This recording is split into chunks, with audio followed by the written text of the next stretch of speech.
Hello friends, welcome to my channel. आज मैं आपको क्लास 10th मैथ्स के पहले चैप्टर के मोस्ट आईएमपी क्वेश्चंस बताऊंगी। अगर आपने ये पांचों क्वेश्चन सॉल्व कर लिए तो आई होप कि पहले चैप्टर के आपके सभी मोस्ट आईएमपी क्वेश्चन सॉल्व हो जाएंगे, क्योंकि अगर आपने ये 5 क्वेश्चन सॉल्व कर लिए तो इससे रिलेटेड क्वेश्चन भी आपसे सॉल्व हो जाएंगे।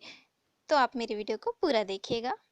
देखिए, हमारा फर्स्ट क्वेश्चन है बहुपद x square minus 2xy plus y square को x माइनस वाई से भाग देकर भागफल एवं शेषफल ज्ञात करना है। तो ये हमारे कौन से प्रश्नावली एक का है, जिसमें हमें भागफल और शेषफल ज्ञात करना है। तो हमारे ये कौन सा क्वेश्चन हुआ, भाग करने वाला क्वेश्चन हुआ। तब इसका सॉल्व देखिए। जब सबसे पहले हम इस क्वेश्चन में जो जो दिया है इसको लिखते हैं। तो दिया क्या है हमें, भाजक और भाज्य। तो जो भाजक का मान है और भाज्य का मान है हम लिख देते हैं। फिर है ज्ञात करना है। हमें क्या ज्ञात करना है, हमें ये लिखना पड़ेगा। तो हमको जो जो ज्ञात करना है, क्या क्या ज्ञात करना है, भागफल और शेषफल, उसको हम लिख देते हैं। अब उसके बाद हम क्वेश्चन सॉल्व करते हैं। तो x माइनस वाई को हम x square minus 2xy plus y square से डिवाइड करते हैं। तो क्या करना पड़ेगा, सबसे पहले हमें एक्स स्क्वायर का मान लेना पड़ेगा। इसलिए हम x माइनस वाई को ऐसे कौन सी संख्या से गुणा करें कि एक्स स्क्वायर आना चाहिए। तो क्या करेंगे, हम x से गुना करेंगे। तो सबसे पहले हम x से डिवाइड करेंगे। तो क्या होगा, x इंटू एक्स, तो एक्स स्क्वायर हुआ। फिर प्लस वाई है, उसको हम माइनस वाई है, माइनस वाई को जब है हम x से इंटू करते तो क्या आएगा, हमारा एक्स वाई आएगा। तो यहाँ देखिए, एक्स स्क्वायर और एक्स स्क्वायर आपस में कैंसिल हो जाएंगे और बचेगा क्या हमारा, minus 2xy minus x Y.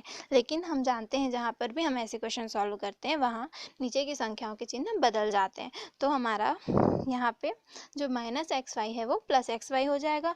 तो यहाँ क्या हुआ, माइनस और प्लस हुआ, तो 2xy से हम एक्स वाई को माइनस कर देते हो तो क्या आएगा हमारा एक्स वाई। लेकिन बड़ी संख्या के सामने हमारा कौन सा चिन्ह है, ऋण चिन्ह है, इसलिए यहाँ पे लिखते हैं ऋण चिन्ह है, ऋण x y plus y square. तो अब हमें क्या लाना है, ऋण एक्स वाई लाना है। तो ऋण एक्स वाई लाने के लिए अब हम क्या करेंगे, ऋण एक्स वाई लाने के लिए हम यहाँ पे x दिया हुआ है जो हमारा क्वेश्चन में है, x माइनस वाई में x दिया है शुरू में, तो हमको y से इंटू करना पड़ेगा।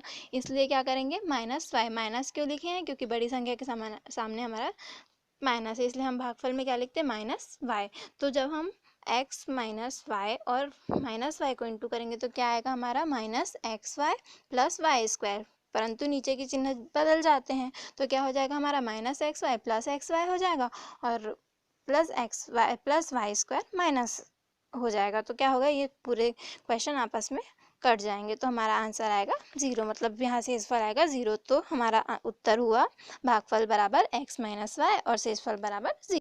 अब देखिए सेकंड क्वेश्चन में हमें दिया है यदि भाजक बराबर 3x square minus 2x plus 2 comma भागफल बराबर x प्लस 1 तथा शेषफल बराबर 3 है, तब भाज्य ज्ञात करना है। तो इसमें भी हमें क्या करना पड़ेगा, हमको फॉर्मूला लगाना पड़ेगा। और ये कौन सा, इसमें क्या ज्ञात करना है, हमें भाज्य ज्ञात करना है। तो जो जो दिया है, जैसे कि हमने पहले क्वेश्चन में बताया, जो जो दिया है हम उसको लिख देते हैं। तो क्या क्या दिया है हमें, भाजक दिया है, भागफल दिया है और शेषफल दिया है। तो जो जो है उसका मान हम लिख देते हैं। उसके बाद क्या करना होगा, हमें ज्ञात करना है, हेडिंग डालकर भाज्य बराबर क्वेश्चन मार्क लिख देते हैं, फिर सूत्र लगाते हैं। अब हम सूत्र लगाते हैं। तो सूत्र कौन सा लगेगा, भाज्य बराबर भाजक गुणित भागफल प्लस शेषफल। तो हमारा भाजक का मान दिया है 3x का वर्ग ऋण 2x धन 2 गुणित x धन 1 धन 3। ये हमारा हुआ, जो हमारा सूत्र था उसमें हम मान रख दिए। अब हम दोनों कोष्टक को आपस में गुणा करते हैं। तो 3x का घात 2 को, मतलब 3x के वर्ग को हम x धन 1 से गुना करेंगे, फिर ऋण 2x को x धन 1 से गुना करेंगे, फिर धन 2 को x धन 1 से गुना करेंगे। और जो हमारा शेषफल धन 3 है वो जैसा का तैसा ही रहेगा।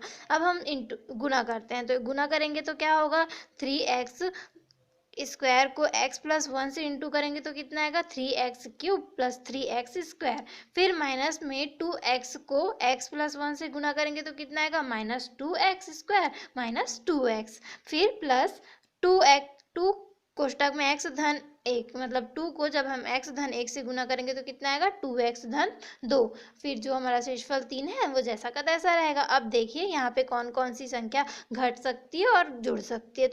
तो 3x क्यूब, जिसका हमारे पास कोई भी जोड़ा नहीं है, तो 3x क्यूब मतलब 3x की घात 3, जैसा का तैसा ही रहेगा। फिर धन 3x स्क्वायर ऋण 2x स्क्वायर, तो 3x स्क्वायर में ऋण 2x स्क्वायर घट जाएगा तो आएगा कितना, धन x स्क्वायर।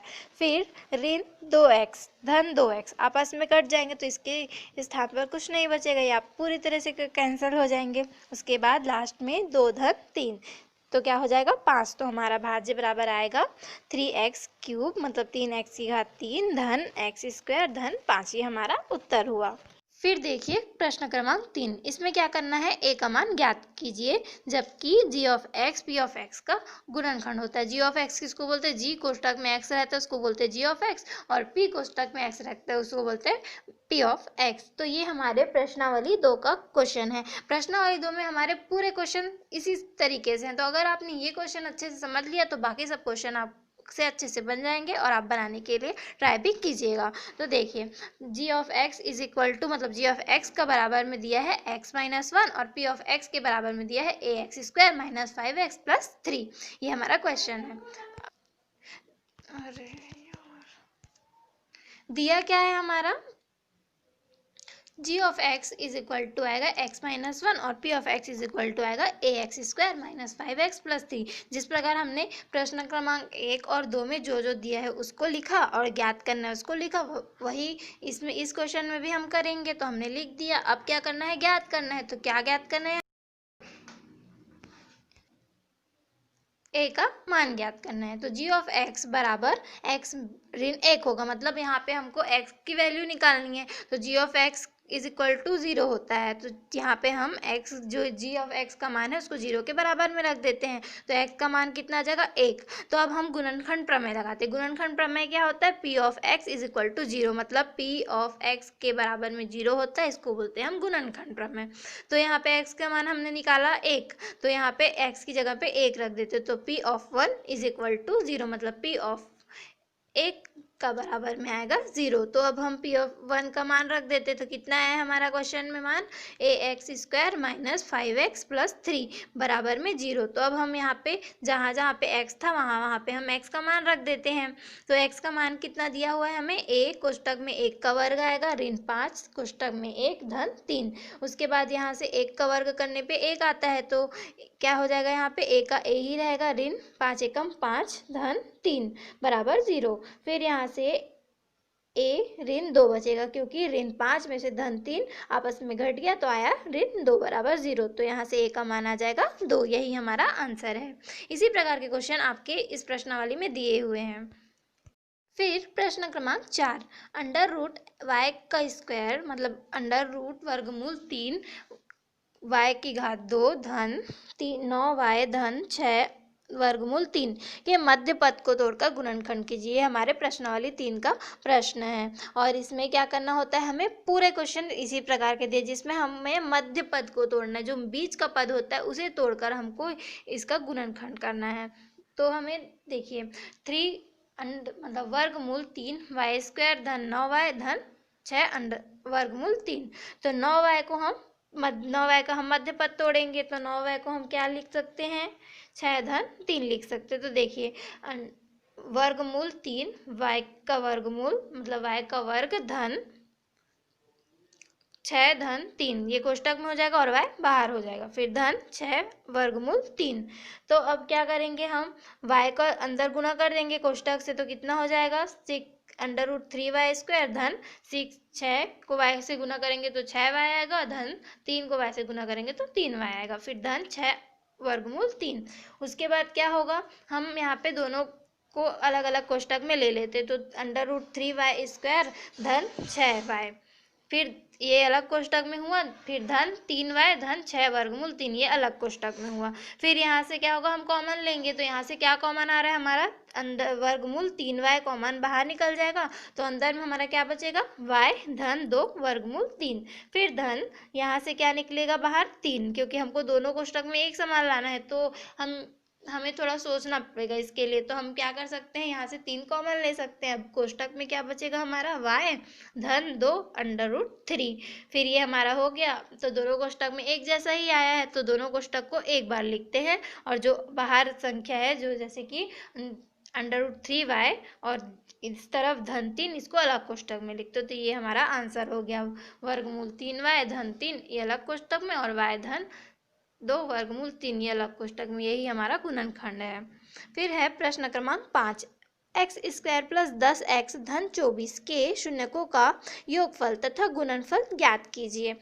तो अब ये हमारे प्रश्नावली 4 का प्रश्न है। इसमें क्या करना है, हमें योगफल और गुणनफल ज्ञात करना है, और ये शून्यकों का योगफल और गुणनफल ज्ञात करना है। तो देखिए सॉल्व, बहुपद एक्स स्क्वायर धन 10x धन 24 की तुलना ए एक्स स्क्वायर धन बी एक्स धन सी से करनी। ये है ए एक्स स्क्वायर धन बी एक्स धन सी। यह कौन सा समीकरण है, इसे मानक समीकरण कहते हैं। अगर आपके ये 1 नंबर में पूछा जा सकता है एग्जाम में कि मानक समीकरण क्या होता है, तो आप इसे लिखेंगे ए एक्स स्क्वायर धन बी एक्स धन सी।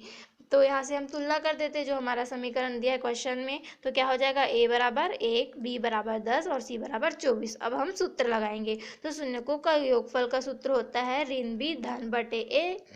तो क्या होगा, ऋण b का मान हमारा कितना है 10, सॉरी b का मान हमारा 10 है, और ऋण कहाँ से आया हमारा सूत्र से, तो कितना हो जाएगा ऋण 10 बटे 1 बराबर ऋण 10। ये हमारा आंसर हुआ। अब शून्यकों का गुणनफल का फॉर्मूला लगाते हैं, मतलब सूत्र लगाते हैं। तो क्या है इसका सूत्र, c बटे a। तो c का मान हमारा दिया है क्वेश्चन में 24 और a का मान दिया है 1, तो 24 बटे 1, तो इसका आंसर होगा 24। इस प्रकार हमारा ये क्वेश्चन सॉल्व हुआ। तो इस प्रकार मैंने आपको 5 क्वेश्चन बता दिए। ये सारे क्वेश्चन बोर्ड एग्जाम की दृष्टि से बहुत ही आईएमपी है। तो अगर आपने ये 5 क्वेश्चन बना लिए तो आपके इस चैप्टर में से बहुत सारे क्वेश्चन ईजिली सॉल्व हो जाएंगे।